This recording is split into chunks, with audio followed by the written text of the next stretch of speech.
Экспонат Нюрбинского музея – бронзовый топор Кельт.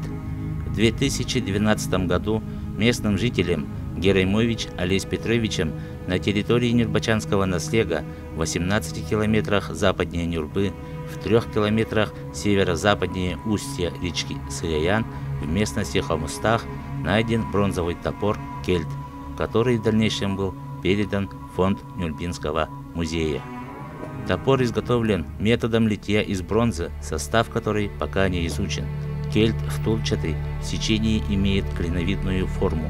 Высота кельта 15 см, ширина лезвия 4 см.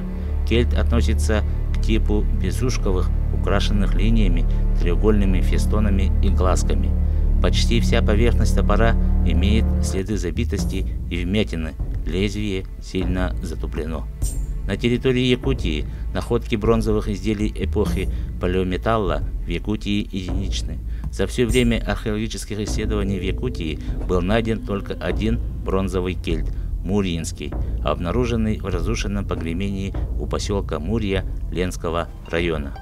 В сезон 2014 года сотрудниками отдела археологии Института гуманитарных исследований и проблем малочисленных народов Севера СО-РАН совместно с работниками Нюрбинского музея было обследовано место находки кельта.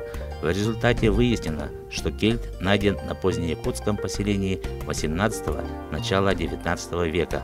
Возможно, кто-то из обитателей поселения случайно нашел этот топор и принес его к себе домой. Следы забитости и вмятины на поверхности кельта явно свидетельствуют о попытках проверки прочности металла.